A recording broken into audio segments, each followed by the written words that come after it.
Good morning, Ian Crouch with your 8:30 Hunter News update. Lake Macquarie Mayor Kay Fraser has vowed to save the Myuna Bay Sport and Recreation Centre from the wrecking ball. The government wants the buildings demolished in the wake of the centre's sudden closure in 2019. It followed concerns about the possibility of a large earthquake being triggered by the nearby coal ash dam. Kay Fraser says she's now been told the site for the proposed new centre will not include overnight accommodation, saying the community has been absolutely dudded. Investigations are continuing into a trail bike crash at Muswellbrook which claimed the life of a young rider and left his pillion passenger in a critical condition in hospital. Police say the 17-year-old boy lost control of the intersection of the New England Highway and Thompson Street on Saturday afternoon, with the bike crashing into a median strip guardrail. He was taken to Muswellbrook Hospital but died a short time later. His pillion passenger, a 22-year-old woman, was airlifted to the John Hunter Hospital for emergency surgery. Port Stephens police are appealing for dashcam footage as they investigate the theft of 3 cars at Corlette in the early hours of Saturday morning. The vehicles were stolen from Albacore Street, Bagnall Beach Road and Gorwell Circuit at around 2 a.m. One of the cars was found crashed in nearby Sergeant Baker Drive. 2 others, a white Toyota RAV4 and a BMW station wagon, are still missing. Anyone who can assist the investigation is urged to call Nelson Bay Police. As the Hunter emerges from its first taste of a long summer, the state's working conditions regulator is urging staff to take care.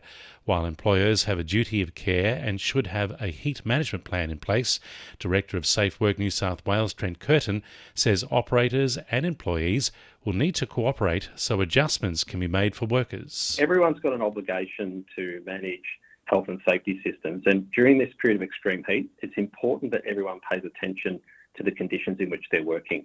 So during this period, we're asking everyone to work together and to make sure that systems are put in place. Building height limits at West Wallsend will be on the agenda when Lake Macquarie Council meets tonight.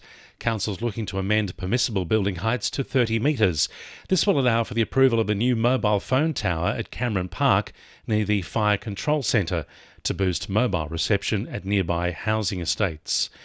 As Christmas approaches, Hunter residents are being asked to show support for families doing it tough over the holiday period. Newcastle local Christine Tylee's family spent Christmas at the John Hunter Hospital when her daughter Sophie was undergoing cancer treatment. And she's encouraging locals to support the Red Kite Christmas Appeal, which provides life-saving financial and emotional support for locals in crisis. Right at the start, from the very first day when we were in absolute chaos, the Red Kite social worker came to our room with a bag full of essential supplies. And I'm yet to meet a single family who had a child diagnosed with cancer who was at the hospital prepared. Nobody gets there with supplies. 2NURFM Sport. The Newcastle Jets have proven they are a force to be reckoned with after a 3-0 win over undefeated competition Wellington on Saturday.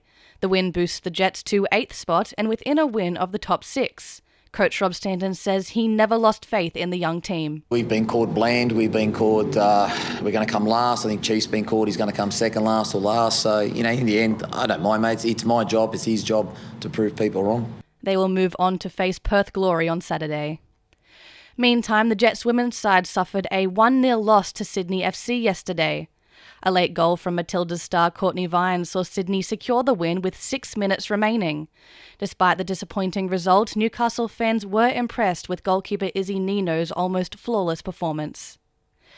And Charlestown sit at the top spot after day 1 of round 8 of the Newcastle District Cricket Association first grade season on Saturday. The side will resume at 3 for 154 at Waratah Oval on the weekend.